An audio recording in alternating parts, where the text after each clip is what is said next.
오늘 성경 말씀은 에스겔 36장 22절에서 32절입니다. 웨스터민스터 소요리 문답 80문답은 생명에 이르는 회개에 대해 가르치고 있습니다.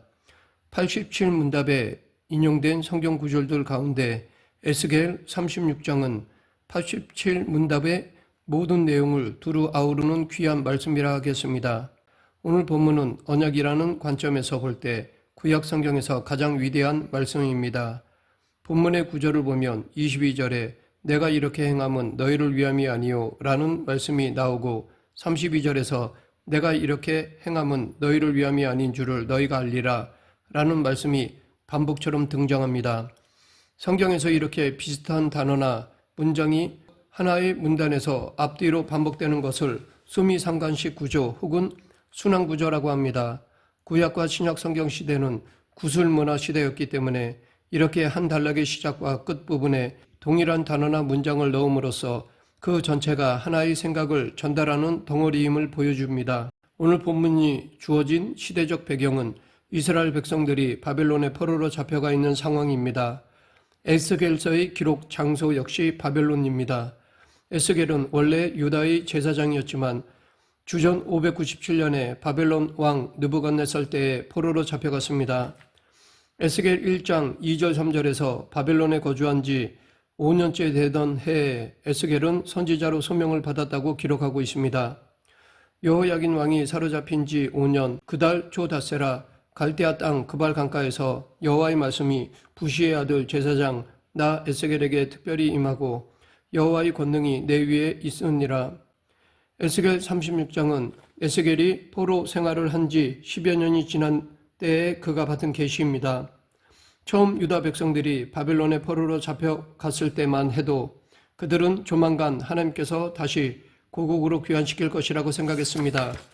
왜냐하면 그때까지만 해도 예루살렘 도성과 성전이 건재해 있었기 때문입니다. 그러나 첫 번째 포로가 잡혀간 지 10년째 되던 해에 느부갓네살 왕은 예루살렘 성전을 불태워버렸고 유다에서 다시 잡혀온 포로들이 홍수처럼 바벨론으로 밀려들어 이미 포로로 와 있던 자들과 합류했습니다.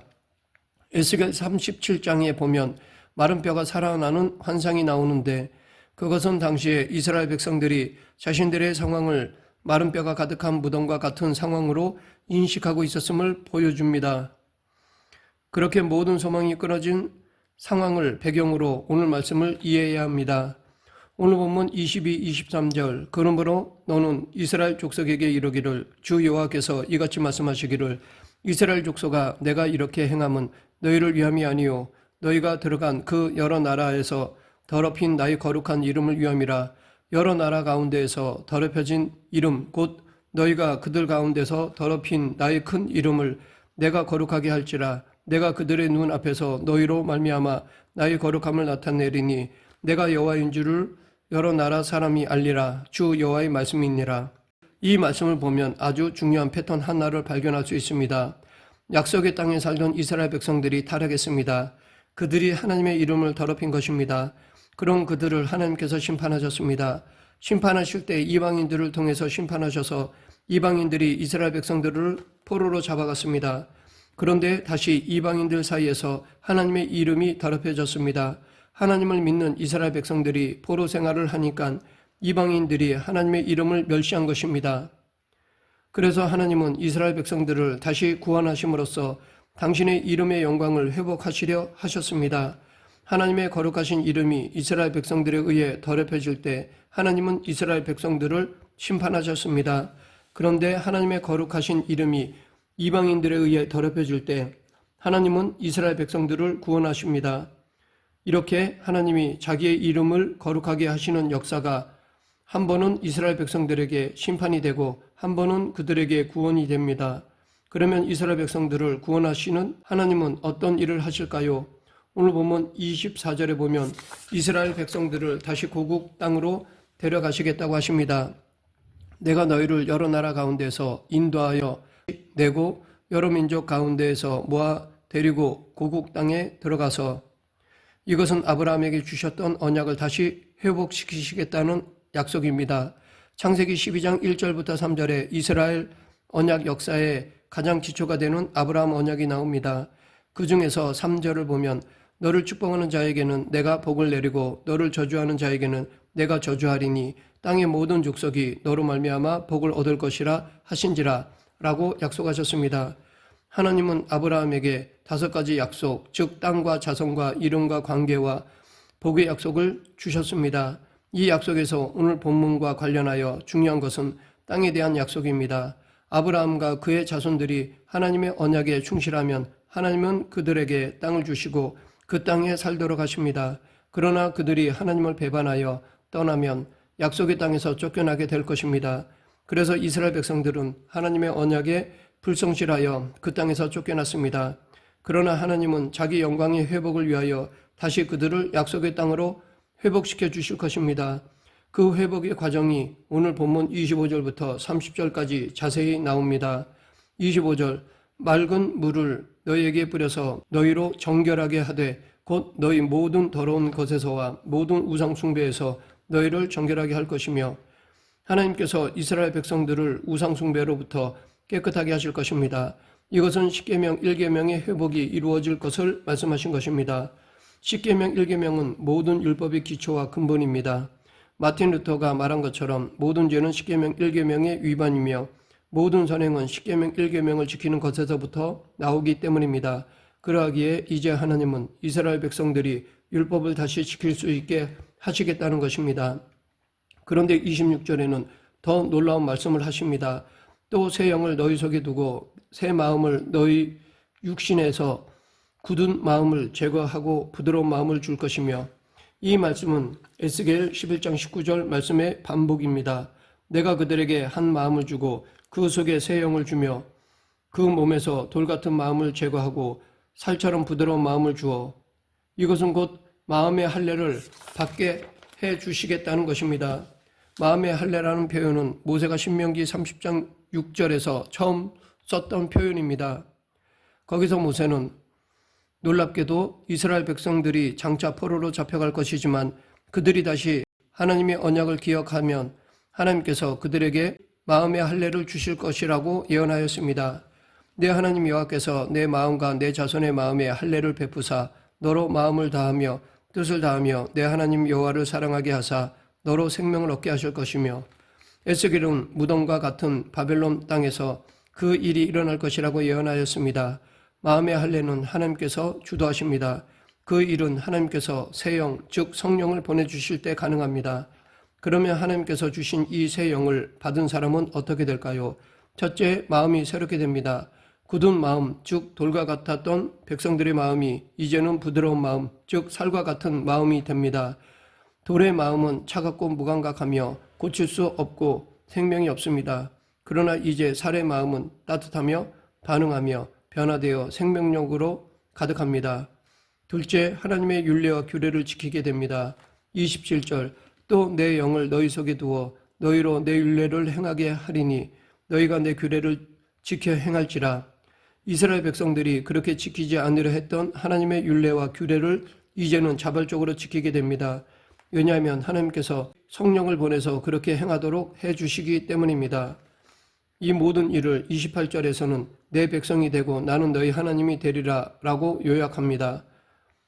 이 내 백성이 되고 나는 너희 하나님이 되리라는 말씀은 언약 공식입니다. 그래서 청교도 토마스 굿위는 성경에서 나의 하나님이라는 표현이 나오는 곳은 모두 언약의 하나님을 부르는 것이라고 가르쳤습니다. 이제 하나님으로 말미암아 이스라엘 백성들과 하나님 사이에 언약이 갱신된 것입니다. 그 결과 이스라엘 백성들에게 곡식이 풍성하게 되며 기근이 더 이상 없고 나무의 열매와 밭의 소산이 풍성하게 될 것이라고 하셨습니다. 즉 언약의 복을 주시겠다는 것입니다. 이렇게 하나님과의 영적인 관계가 회복되자 이제 하나님은 그들에게 물질적인 복도 주시겠다고 말씀하십니다. 이렇게 하나님께서 그들이 행했던 우상 숭배를 제거하여 십계명 1계명을 회복시켜 주시고 새 영을 보내셔서 살과 같은 부드러운 마음을 주시고 하나님의 말씀을 자발적으로 지키게 하시며 언약을 갱신시키시고 언약적 복을 주실 때 이스라엘 백성들이 어떻게 반응하는지 31절에 나옵니다.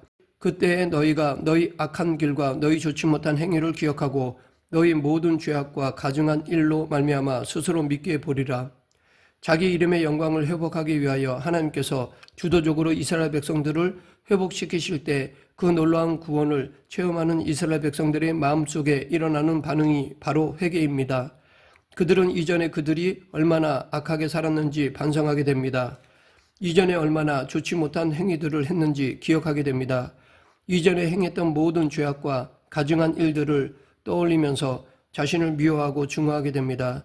그때 비로소 이스라엘 백성들은 그들이 단 하나도 구원받기에 합당한 행동을 한 적이 없으며 오히려 하나님의 영광을 회복하기 위한 하나님의 열심 때문에 그들이 구원받았음을 깨닫게 됩니다.